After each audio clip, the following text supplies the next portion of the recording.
ब्योमकेश की। आज 3 हफ्ते हो गए, मुझे एक भी चिट्ठी नहीं लिखी। लो तुम ही पढ़ लो। मुझे नहीं पढ़नी किसी की चिट्ठी। आ कब रहे हैं? आने के बारे में कुछ नहीं लिखा है। लिखा है कि सरकारी दफ्तर से कागजात निकालना कोई हंसी खेल का काम नहीं है। 2 दिन का काम 10 दिन में होता है, इसीलिए देर हो रही है। जब देखो दुनिया भर के फालतू काम लेकर बैठे रहते हैं। ऐसे लोगों को कभी शादी करनी नहीं चाहिए। अरे भाभी, तुमने तो अपनी बात कह दी। मैं यहाँ बैठा बैठा क्या करूँ? मेरा काम तो सुबह 2 घंटे में खत्म हो जाता है। फिर चले क्यों आए कटक से? अरे मैं क्या करता? उसने कहा तुम जाओ, यहाँ मुझे टाइम लगेगा, घर में भी बहुत काम रहता है। हाँ, घर का सब काम जैसे तुम दोनों ही करते हो, एक चिट्ठी लिखने की भी फुर्सत नहीं है मुझे। माफ कीजिए, मेरा नाम भूपेश चटर्जी है। मैं नीचे मेस में रहता हूँ। हाँ हाँ हाँ, आपको कई बार आते जाते देखा है। आप नीचे मेस में रहते हैं? जी जी जी। आपका नाम मालूम नहीं था। आइए आइए आइए आइए। 2 महीने पहले मैं कलकत्ता ट्रांसफर होकर आया था। अच्छा। बीमा कंपनी में नौकरी करता हूँ ना। अच्छा अच्छा। कब कहाँ जाना पड़े कुछ पता नहीं। बदली की नौकरी है, पता नहीं कल ही तबादला हो जाए। आप बीमा कंपनी में हैं? जी।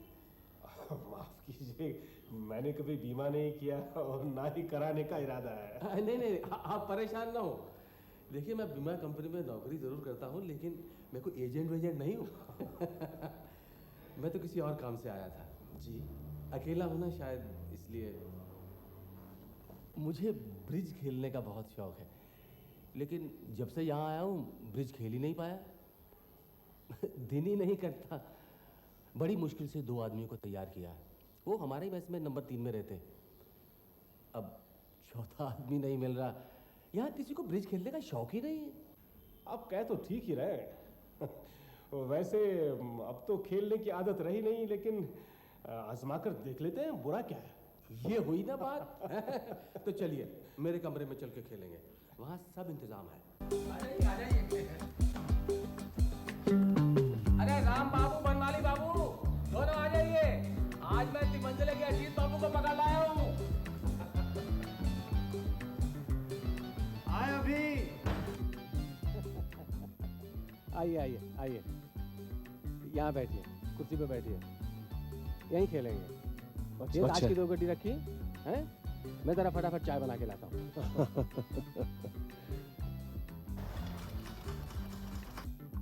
अरे आइए आइए आइए।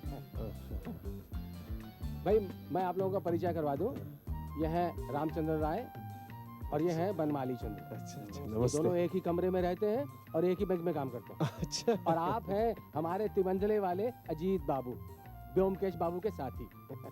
बैठिए बैठिए बैठिए। आइए आइए। आप दोनों क्या मौसेरे भाई हैं? मैं बनिया हूँ और बनवारी बाबू कायस्थ हैं। अच्छा अच्छा अच्छा। चोर चोर मौसेरे भाई होते हैं, ये क्यों होने लगे? आप भी अजीत बाबू। अरे बस मैंने तो यूं ही। चलिए पहले चाय पीजिए। अच्छा लीजिए, फिर खेल शुरू करते हैं। ठीक है। इतनी देर? 9 बज गए हैं, मालूम है?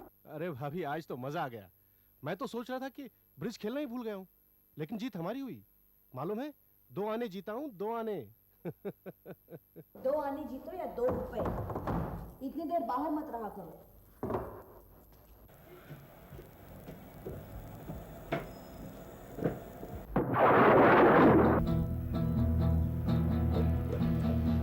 वो देखो, वो गली से बाहर भाग गया।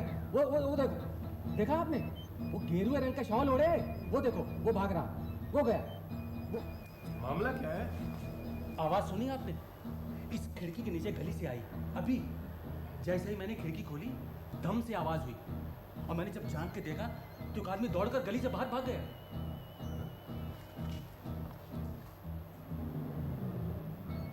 इस कमरे के ठीक नीचे वाले कमरे में एक सज्जन रहते हैं। कहीं आवाज उनके कमरे से तो नहीं आई? क्या मालूम, इस कमरे के नीचे वाले कमरे में कोई रहता तो है, लेकिन मैं उसे नहीं पहचानता। आप?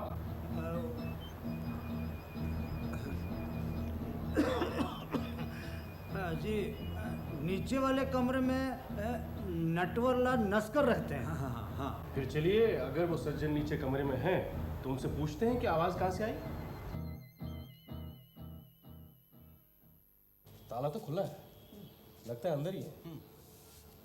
नटवरलाल, नटवरलाल। शायद वो अंदर नहीं है, चलिए चलते हैं। अरे जब ताला खुला है तो अंदर चलकर देखते हैं, आइए।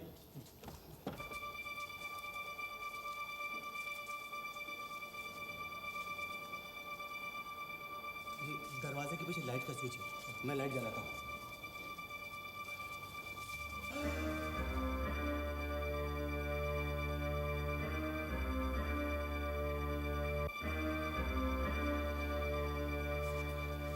नटवरलाल नस्कर मर गया। ये तो वाकई मर गया और लगता है पिस्तौल की गोली से मरा। वो देखो, वो रहा पिस्तौल, वो खिड़की के पास पड़ा। वो देखो, लगता है मारने वाले ने खिड़की के बाहर गली में से नटवरलाल को गोली मारी और हड़बड़ाहट में पिस्तौल वहीं छोड़कर भाग गया। लो, मैनेजर बाबू भी आ गए। आप लोग सब यहाँ? क्या हुआ? क्या हुआ? आप अपनी आंखों से ही देख लीजिए। हैं? ये क्या हुआ? ये क्या हुआ? नटवरलाल का खून हो गया? कैसे हुआ? कैसे खून हुआ? उधर देखिए, सब पता चलेगा। पिस्तौल पिस्तौल पिस्तौल की गोली से मरे हैं। किसने खून किया? कब किया? किसने खून किया ये बता नहीं सकते, लेकिन कब हुआ ये बता सकते हैं। कब? सिर्फ 5 मिनट पहले। 5 मिनट पहले? आप लोग सब यहीं पर थे? जी नहीं, हम यहाँ नहीं थे, हम ऊपर भूपेश बाबू के कमरे में बैठे थे। वहीं गोली की आवाज सुनी, नीचे आए तो देखा नटवरलाल का कमरा खुला था। अंदर आया तो देखा मरे पड़े हैं। कमरा खुला था? किसने खोला? किसने खोला? आप क्या आज सारा दिन ये गेरुए रंग का शॉल ही ओढ़े हुए थे? हाँ, क्यों?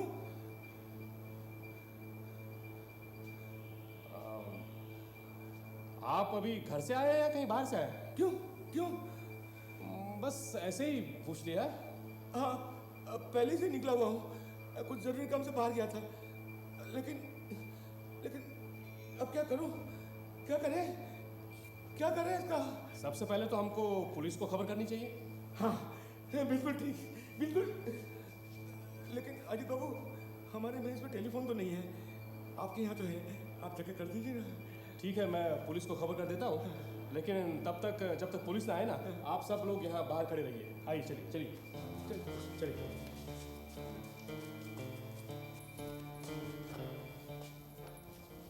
अरे आज बड़ी जल्दी आ गए, खेलने नहीं गए? आज खेल नहीं हुआ भाभी, मेस में किसी आदमी का खून हो गया। जुमकेश को बुलवा रहे हो? नहीं, police inspector. Hello, inspector Goa है? जी हाँ, जल्दी दीजिए। हेलो, देखिए, मैं हैरिसन रोड से बोल रहा हूँ। मेरा नाम अजीत कुमार है। मैं ब्योमकेश बख्शी का साथी हूँ।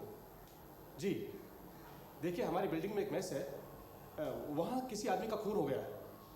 ब्योमकेश बख्शी खुद तहकीकात करते, आपको तकलीफ नहीं देते, लेकिन वो कलकत्ते में नहीं है। जी हाँ, धन्यवाद। फौरन आ जाइए प्लीज।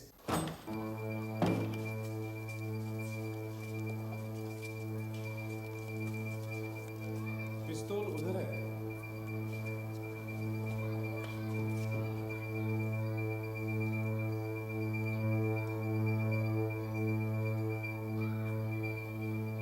सुनील, तुम इस लाश को पोस्टमार्टम के लिए हॉस्पिटल ले जाओ और तुम मेरे साथ आओ।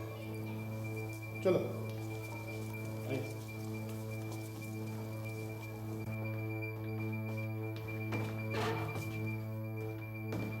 बैठो और ये सब तरह अच्छी तरह से दर्ज कर रहा हूँ। यहाँ का मैनेजर कौन है? जी, मैं हूँ सर। अपना बयान दर्ज कराओ। मेरा नाम शिवकाली चक्रवर्ती है। शिवकाली चक्रवर्ती। उम्र 50, आजन्म ब्रह्मचारी हूँ। 25 साल से ये मेस चला रहा हूँ। 25 साल से। नटवरलाल के बारे में क्या जानते हो? जी, नटवरलाल लश्कर करीब 3 साल पहले यहाँ रहने के लिए आए थे। उम्र करीब करीब 50 साल के थे। वो बहुत ही कम बोलने वाले सज्जन व्यक्ति थे। किसी से उनका खास मेलजोल नहीं था। हाँ, और सिर्फ राम बाबू और बनमाली बाबू कभी कभी उनसे मिलते थे। वो हर महीने की पहली तारीख को हमारे पैसे चुका देते थे। क्या काम करता था वो? बहू बाजार में दलाली का काम करता था। दलाली का काम? मुझे तो ऐसे ही बताया था। वो ऐसा है। मेरा नाम भूपेश कुमार चटर्जी, उम्र 45 साल। पत्नी का देहांत हो गया और बाल बच्चे नहीं हैं। एक बीमा कंपनी में नौकरी करता हूँ। 2 महीने पहले मेरा ट्रांसफ़र कलकत्ता में हुआ था। जब से मैं इसी मेस में रहता हूँ और कोई घर नहीं है मेरा। हाँ, ताश खेलने का बहुत शौक़ है मुझे। पिछले 1 हफ्ते से मैं अपने कमरे में हम 4 लोग ब्रिज खेलते थे।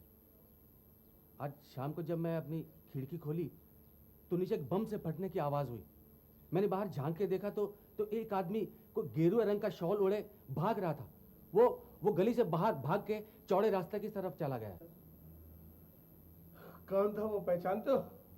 जी, वो भागते हुए की पीठ ही देखी थी। अब शक्ल से पहचानना तो मुश्किल है। ठीक है, चलो। जी, मेरा नाम रामचंद्र राय है, उम्र 46 साल। मैं देश विभाजन से पहले ढाका में रहता था। देश विभाजन के समय हुए दंगे में मेरा सारा परिवार मारा गया। मैं किसी तरह से अपनी जान बचाकर कलकत्ता चला आया। कलकत्ता आने से 4 साल से मैं इसी मेस में रह रहा हूँ। आजकल एक बैंक में नौकरी करता हूँ। नटवर लाल को मैं ढाका से पहचानता था, बस मामूली सी जान पहचान थी। इस मामूली जान पहचान की वजह से मैं उससे मिलता रहता था। मेरा नाम बनमाली चंद्र है, उम्र 42 साल। देश विभाजन से पहले मैं भी ढाका में रहता था। मैं और वो राम बाबू हम एक विलायती कंपनी में काम करते थे। देश विभाजन के दंगे में मेरे परिवार के भी सारे सदस्य मारे गए। मैं और राम बाबू भाग कर कलकत्ते आ गए और यहाँ एक बैंक में काम करते हैं। पिछले 4 साल से इसी मेस के कमरे में रहते हैं। गेरुआ रंग की शाल ओढ़े हुए आदमी को पहचानते हो? नहीं, शाम की ढलती रोशनी में सिर्फ ऐसा लगा जैसे कोई आदमी गली से बाहर निकल गया। वो आदमी अगर मेरे सामने भी आया तो मैं उसे नहीं पहचान सकता। अच्छा, और कौन है इस मेस में? सर, मैं इस मेस का नौकर हूँ।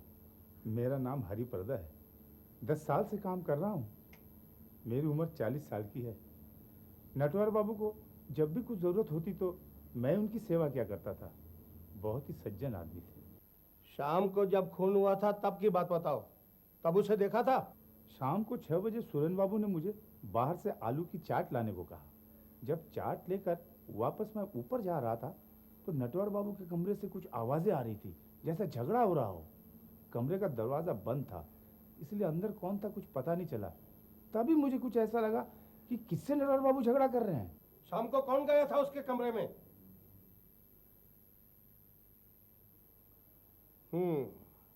तो इसका मतलब ये है कि मौत से कोई आधा घंटा पहले नटवर लाल के कमरे में कोई गया था और वो अजनबी था, इस मैस का नहीं था, और वो गेरुए रंग की शाल ओढ़े हुए था। नोट करो, नोट करो, सब नोट करो।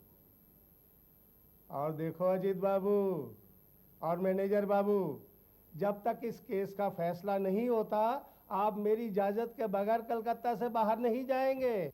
क्यों? मैं क्यों? इसलिए कि मैनेजर बाबू गेरुए रंग की शाल लपेटे हुए और आपकी शाल का रंग भी कुछ वैसा ही है।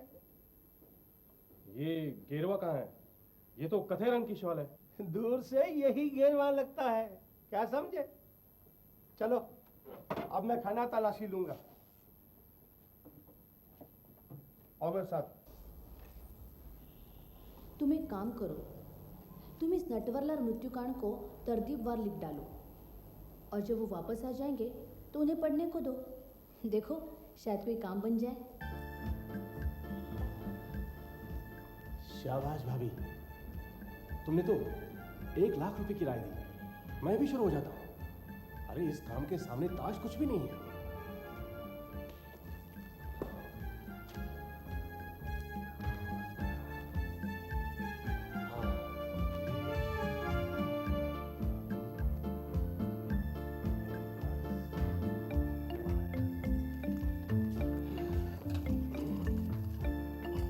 नटवरलाल हत्याकांड की पूरी कहानी दे दी है पढ़ने को।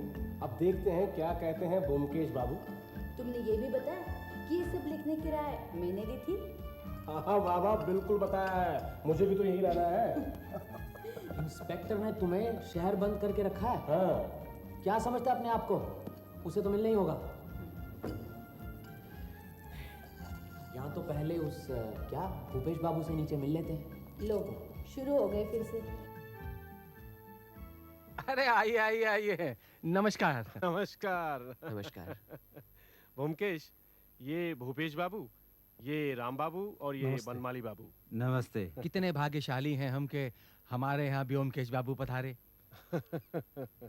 मैं तो कटक गया हुआ था, बस आज ही लौटा हूँ। आते ही अजीत ने नटवरलाल बाबू की मौत की खबर सुनाई। वैसे तो कोई जान पहचान नहीं थी उनसे, लेकिन उनकी मौत की खबर सुन के कुछ अजीब सा लगा। अपनी ही बिल्डिंग में किसी की हत्या हो और हम चुपचाप बैठे रहे, ये तो हो ही नहीं सकता। बस चला आया आप लोगों से मुलाकात करने। ये आपने बड़ा अच्छा किया। बहुत अच्छा हुआ कि नटवर बाबू की हत्या हो गई। इसी बहाने आपके दर्शन तो करने को मिले। अभी हमारी मेस में लीजिए साहब, गर्मा गर्म चाय। ब्रिज का खेल दिमागी कसरत है। जिसकी बुद्धि प्रखर हो वही इसकी तरफ आकर्षित हो जाता है। यहाँ तो कभी कभी लोग अपना निजी गम भुलाने के लिए इस तरह के खेल खेला करते हैं। एक सज्जन थे जिन्हें मैं जानता था, वो अपने बेटे की मौत को भूलने के लिए ब्रिज खेलते थे। आप सच कह रहे हैं? बहुत दिनों की बात है। कॉलेज में पढ़ता था तब। क्यों, क्या हुआ?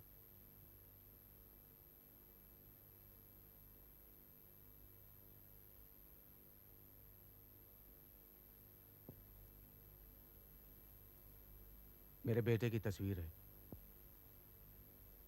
आपका बेटा? जी, लेकिन गुजर गया। जिस दिन ढाका में दंगे फसाद शुरू हुए थे, ये स्कूल गया था, फिर लौट कर नहीं आया। आपकी पत्नी कहाँ है? वो भी गुजर गई। दिल की कमजोर थी, बेटे का गम बर्दाश्त नहीं कर सकी। अब तो सिर्फ मैं ही बचा हूं। 5-6 साल काफी होते हैं भूल जाने के लिए, लेकिन मैं नहीं भूल सका। ताश खेलता हूं, काम करता हूं, हंसी मजाक करता हूं, लेकिन फिर भी उनकी याद आती है। ब्योमकेश बाबू, क्या गम के भुलाने का कोई इलाज है? 2 इलाज है। एक तो मौत, जिसके साथ सब दुख तक मिट जाते हैं, लेकिन मौत का तो कोई भरोसा नहीं ना। इसीलिए एक और इलाज है। वो ये है कि आप जैसे हैं वैसे ही रहें। काम कीजिए जैसा आप कह रहे हैं, ताश खेलिए, हंसी मजाक कीजिए और रोज की समस्याओं से जूझते रहिए। अच्छा भूपेश बाबू, आप नटवरलाल के बारे में क्या जानते हैं? मैं नटवरलाल को बिल्कुल नहीं जानता। जिंदा अवस्था में तो मैंने उसको कभी देखा ही नहीं। हाँ, ये इन दोनों का नटवरलाल से कुछ परिचय था। जी वो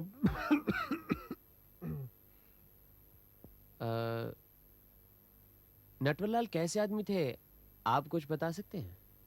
वो ठीक ही थे, भले मानुस थे, लेकिन देखिए, नटवरलाल से हमारी कोई गहरी जान पहचान नहीं थी। जब हम ढाका में रहते थे तो उनका मकान हमारे मकान से लगा हुआ था, बस इसीलिए उनसे तुम्हारी थोड़ी बहुत जान पहचान हो गई थी। अब उनके चाल चलन के बारे में तो हमें कुछ मालूम नहीं। आप लोग ढाका में कितने दिन पहले थे? यही कोई 5-6 साल पहले, जब देश विभाजन के साथ साथ दंगा फसाद शुरू हुआ तो हम लोग कलकत्ता चले आए। बनमाली बाबू, आप दोनों एक ही दफ्तर में काम करते थे? जी जी, वो आपने गॉडफ्रे ब्राउन कंपनी का नाम सुना होगा। बहुत बड़ी विलायती कंपनी है। हम दोनों वहीं साथ साथ बनमाली, हमें 6 बजे राम बाबू के यहाँ पहुँचना है, मालूम है तुम्हें? चलो चलो चलो। अच्छा जी, हम लोग चलते हैं। नमस्ते।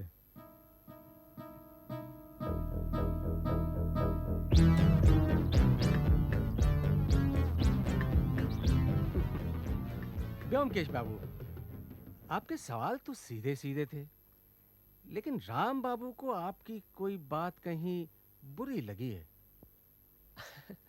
मेरी बात बुरी लगी? मेरी तो समझ में नहीं आया ये, आप ही बताइए। भाई मेरी भी कुछ समझ में नहीं आया। दंगे फसाद वाले दिनों में मैं भी ढाका में था, लेकिन मेरी इनसे कोई जान पहचान नहीं थी। इनके अतीत के बारे में मैं कुछ नहीं जानता। दंगों के वक्त आप भी ढाका में थे? हाँ, दंगे फसाद शुरू होने के 1 साल पहले ही मैं ट्रांसफर होकर ढाका चला गया था, और फिर पार्टीशन के बाद मैं यहाँ आ गया।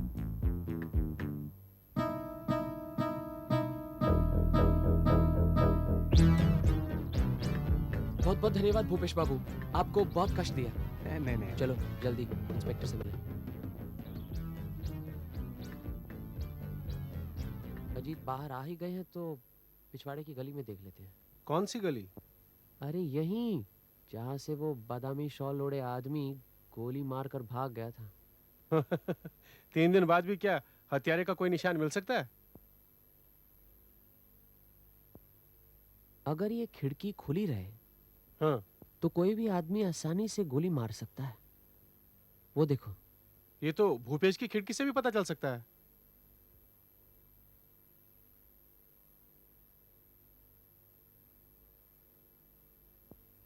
ये दाग कैसा है? पता नहीं, यहाँ कभी कोई झाड़ू लगाता भी है या नहीं। दाग बहुत पुराना लगता है। तुम्हें क्या लगता है? अरे अरे, ये क्या कर रहे हो? जमीन पर नाक क्यों रगड़ रहे हो? नाक नहीं रगड़ रहा था, सूंघ रहा था। अरे ब्योमकेश बाबू, नमस्कार। नमस्कार नमस्कार। आज का दिन तो बहुत ही सौभाग्यशाली होगा, आपके दर्शन जो हो गए। सौभाग्यशाली तो मैं भी हूँ जो आप अपनी सीट पर बैठे हुए हैं। आधा दिन तो गायब ही रहते हैं। क्या करूँ, काम लगा रहता है। कहिए, कैसे तकलीफ की आपने?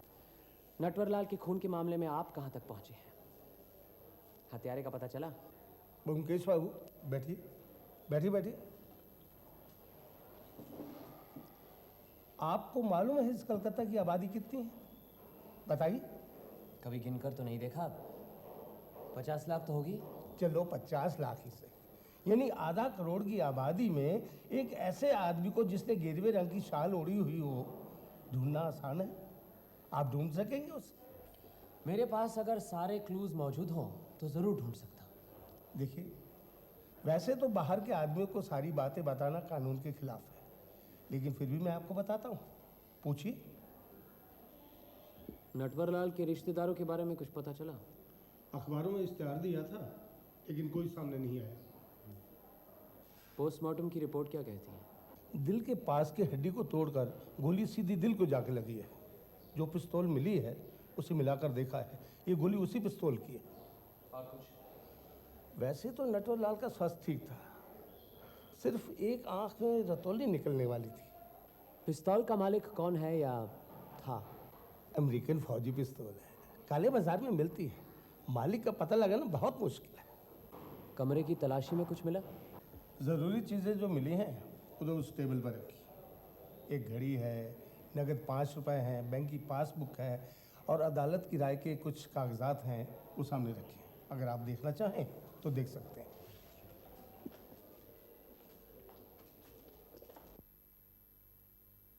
आसामी कौन है? उसे पकड़ लिया क्या?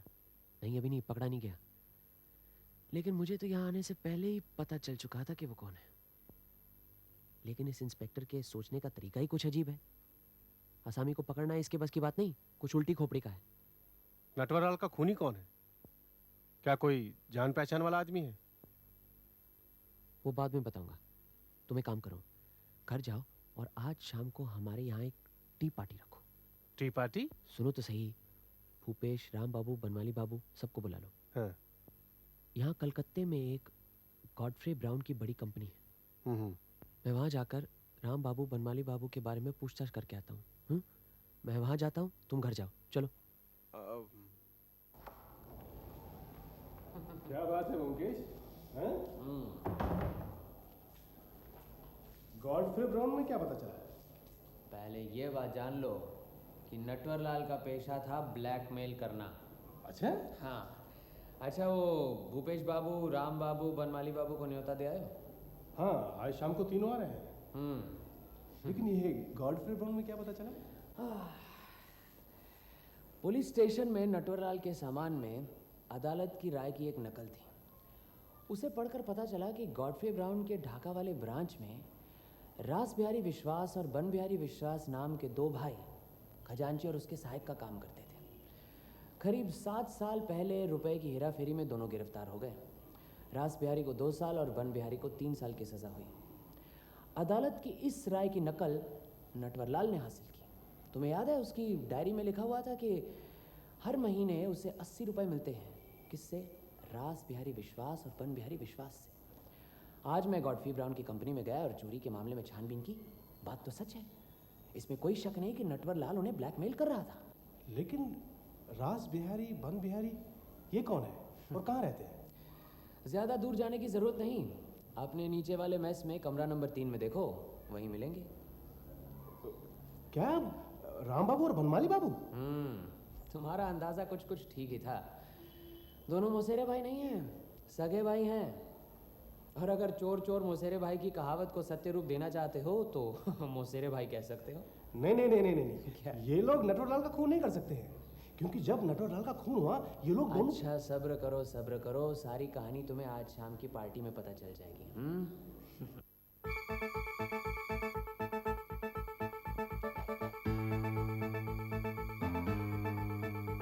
आइए आइए भूपेश बाबू, बैठिए बैठिए। भाई अगर आप लोग चाहें तो खेलने का इंतजाम यहीं हो सकता है। नमस्कार। नमस्कार। आज ही पुलिस स्टेशन गया था इंस्पेक्टर गुहा से मिलने, नटवरलाल हत्याकांड के सिलसिले में। हाँ भाई, कुछ पता चला? नहीं, अभी कुछ नहीं। अरे तुम तो कह रहे थे कुछ पता चल गया। नहीं, बात हो रही थी कि कुछ पता चला या नहीं। धन्यवाद। बन बिहारी बाबू, आप भी लीजिए ना। मैं सिगरेट नहीं पी। मेरा नाम?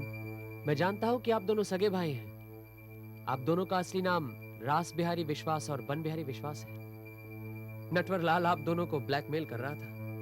हर महीने आप दोनों से 80-80 रुपए ऐंठ रहा था। ठीक है ना? नटवरलाल बड़ा शैतान आदमी था। ढाका में रहता था, लोगों को दिखाता था कि दलाली का काम कर रहा है। असल में वो लोगों को ब्लैकमेल कर रहा था। जब उसे पता चला कि आप दोनों चोरी के मामले में जेल गए हैं, तो उसने आगे की सोचकर अदालत की राय हासिल की। मुझे पूरा यकीन है कि हर चोरी के मामले की अदालत की राय इकट्ठी कर रखी थी। न जाने कौन सी कब काम आ जाए। फिर जब आप जेल से निकलकर नई नौकरी करेंगे, आप लोगों को ब्लैकमेल करेगा, आप लोगों से रुपए ऐंठेगा। लेकिन तब देश का बंटवारा हो गया। ढाका में उनका धंधा बंद हो गया। वो सब कुछ छोड़ छाड़ कर यहाँ कलकत्ते आ बसे। नया शहर था, काम शुरू किया। कानूनी या गैर कानूनी कुछ भी जम नहीं पा रहा था।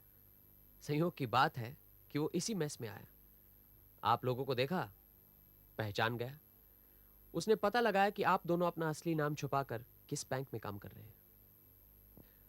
उसने कहा होगा, पैसे फेंको वरना बैंक में बतला दूंगा। आप लाचार थे, पैसे देना शुरू किया। लेकिन नटवरलाल से छुटकारा पाने का एक ही रास्ता था, किसी तरह नटवरलाल का खून हो जाए। दुहाई व्योमकेश बाबू, हमने नटवरलाल की हत्या नहीं की है। नटवर की जब मौत हुई, हम भूपेश बाबू के कमरे में थे। ठीक है, हम आपकी बात मान लेते हैं। लेकिन आप दोनों बैंक में काम करते हैं। अगर वहां कभी रूपों की गड़बड़ी हुई तो मुझे आप दोनों की असलियत बतानी पड़ेगी। जिंदगी में एक बार गलती हो गई, बार बार नहीं होगी सर, बार बार नहीं होगी। ठीक है, आप आश्वासन दे रहे हैं, मान लेते हैं। अजीत और मैं अपना मुंह बंद रखेंगे। आप हमारे लिए आज भी राम बाबू, बनमाली बाबू रहेंगे। मैं आपकी दया दृष्टि जिंदगी भर नहीं भूलूंगा।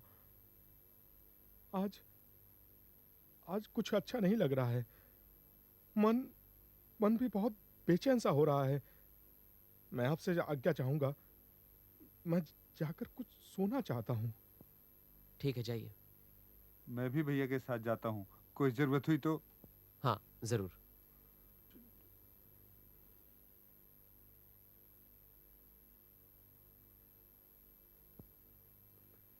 ये राम और बनमाली का नटवर लाल के साथ लेन देन का संबंध है, इसके बारे में तो मुझे कुछ पता ही नहीं था। ब्योमकेश बाबू, लगता है नटवर लाल के बारे में आपको सब मालूम पड़ गया। क्यों? सब कुछ मालूम है ये तो कह नहीं सकता, लेकिन काफी कुछ भांप जरूर गया हूं।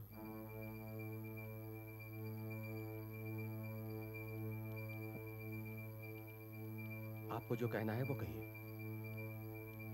अगर कोई संशोधन हुआ तो मैं बता दूंगा।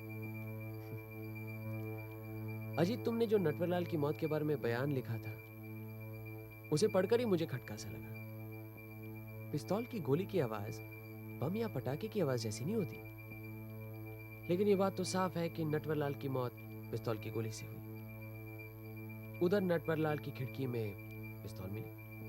सवाल ये उठता है कि हत्यारा वहां खिड़की में पिस्तौल क्यों छोड़ गया? इसकी वजह मुझे कुछ समझ में नहीं आ रही थी।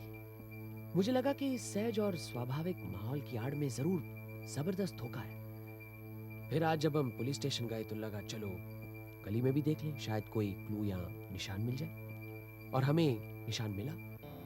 वहां नटवरलाल की खिड़की के पास नीचे गली की जमीन पर पटाखे फटने का एक भूरा सा दाग मिला।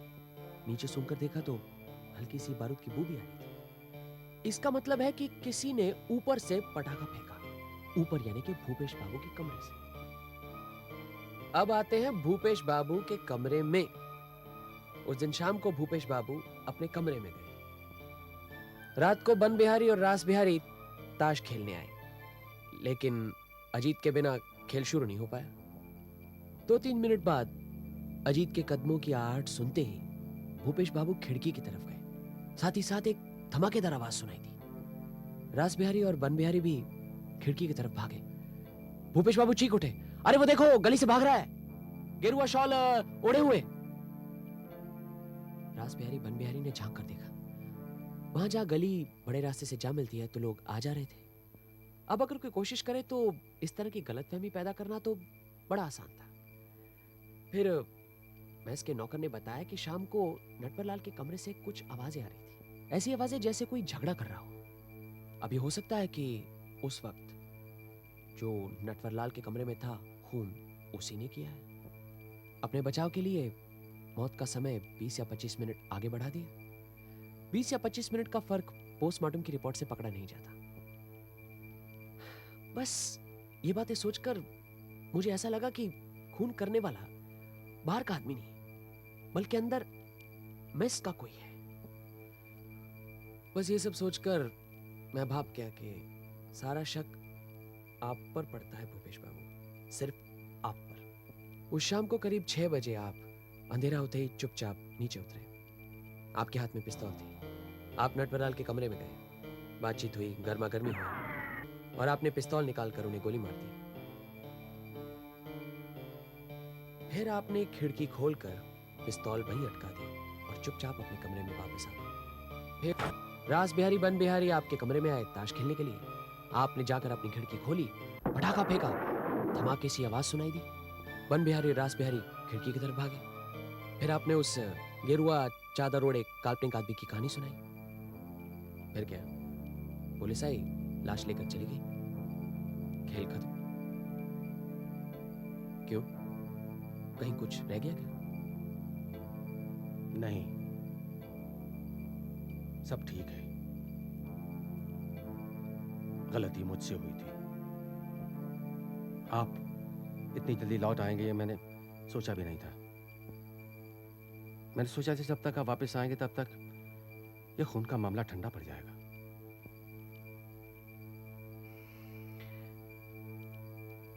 दो सवालों का जवाब नहीं मिला मुझे। एक तो ये कि खून करने का मकसद क्या था, दूसरा किसी ने पिस्तौल चलाने की आवाज क्यों नहीं सुनी? आपके दूसरे सवाल का जवाब मैं पहले देता हूं। मैं यही शॉल लेकर नटवर के कमरे में गया था और इसी शॉल से पिस्तौल का मुंह ढककर गोली चलाई थी। इसलिए शॉल में गोली की आवाज दबकर रह गई। और पहला सवाल? आपको याद है मैंने अपने बेटे की तस्वीर आपको दिखाई थी। वो इसलिए कि मुझे यकीन था कि आपको एक ना एक दिन सच का जरूर पता चल जाएगा। मैंने इसीलिए अपनी सफाई पहले ही पेश कर दी थी। ढाका में जिस दिन दंगे फसाद शुरू हुए, उसी दिन नटवर मेरे बेटे को स्कूल से फुसलाकर कहीं ले गया और फिर मेरे घर आकर 10,000 रुपए मांगे उसने मेरे बेटे को छोड़ने के। मेरे पास इतने रुपए नहीं थे।